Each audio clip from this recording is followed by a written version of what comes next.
At 2:30 a.m. in Vienna, Austria, the night staff at Schönbrunn Palace were as busy as usual. Everything was as calm as it always was. Suddenly, a staff member screamed in panic. The others in the palace rushed toward the sound.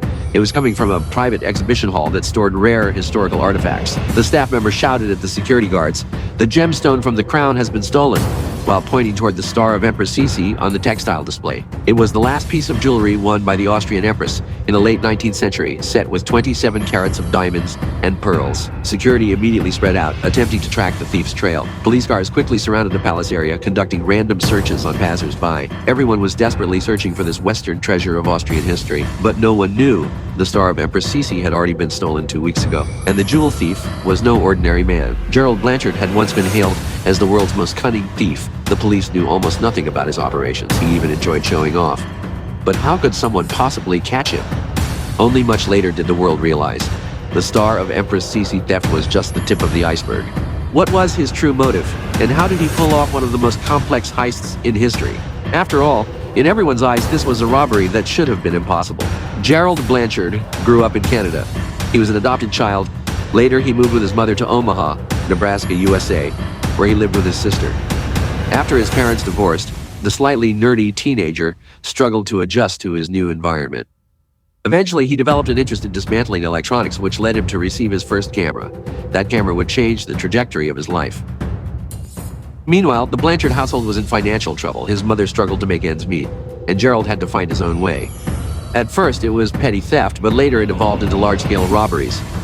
And he filmed every heist because he liked being the center of attention. From a young age, Gerald had a grudge against banks. In Nebraska, someone attempted to revoke the redemption rights to his family's home. Enraged, he used his knowledge of electronics to steal from ATMs. At age 15, he planned his first major robbery. He looted a local electronics store. Soon after, he was given probation. Through a series of illegal activities, he made a fortune at a young age and became locally well known. He also became a prime target for law enforcement. He escaped custody twice, once from a police station rooftop and once by driving off in a police car. Eventually, he was deported back to Canada. The story could have ended there, but Blanchard had other plans. In 1997, he arrived in Winnipeg, Canada, penniless. But those hard days didn't last long. His resentment towards banks kept growing. Using his electronic talents, he figured out how to steal money from ATMs. His target was a brand new branch of the Canadian Imperial Bank of Commerce. The night before, he and 7 accomplices loaded the ATM machines full of cards, ready for action. The CIBC branch in the Polo Park area, located on Queen Street, hadn't even officially opened yet. Its ATMs were ransacked with over $500,000 stolen. At the time, the bank was still under construction. This highly sophisticated robbery stunned the public. It was hard to imagine how he had pulled it off. Afterward, Gerald lived like a movie star, driving supercars, enjoying VIP seats at Formula One races, traveling across Europe, surrounded by beautiful women and models. Wherever he went, he stole.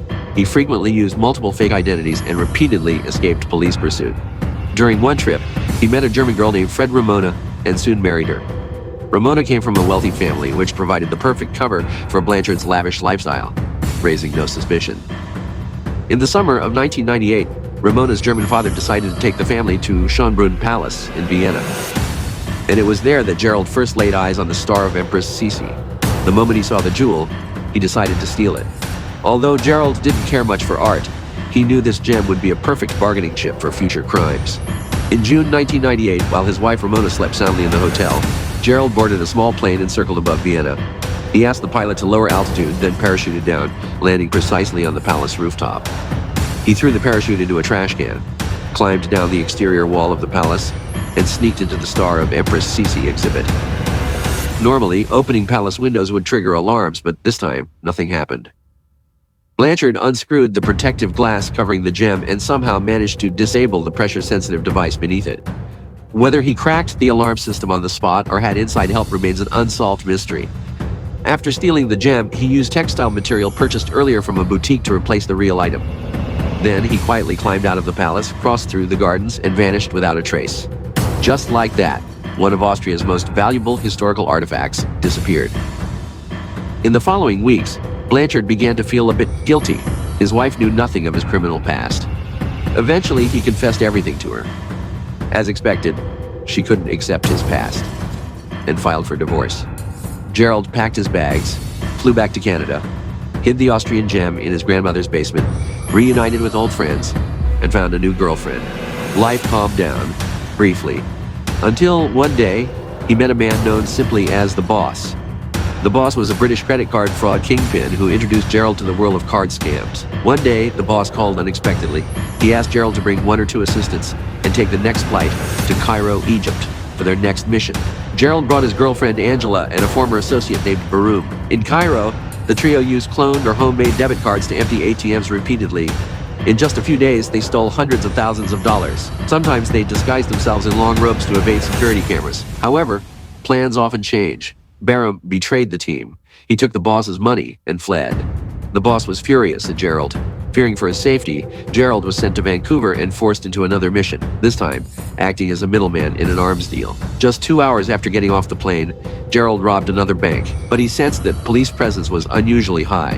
He decided to return home and lay low. Unbeknownst to him, 2 Canadian detectives had been wiretapping his phone for a long time, waiting for hard evidence to bring him down. Their patience finally paid off. As it turned out, 2 people from his past made deals with the police. His associate, Nameless, helped law enforcement in exchange for avoiding gun charges in the U.S. His ex-girlfriend, Angela James, also gave crucial testimony. Now the case against Blanchard was airtight. Fake identities, surveillance footage, bundles of cash, undeniable proof. Ultimately, Blanchard was charged with 16 counts of theft and fraud, facing up to 164 years in prison. But in the end, he was sentenced to just 8 years. Perhaps it was because he returned the money and the Austrian gem.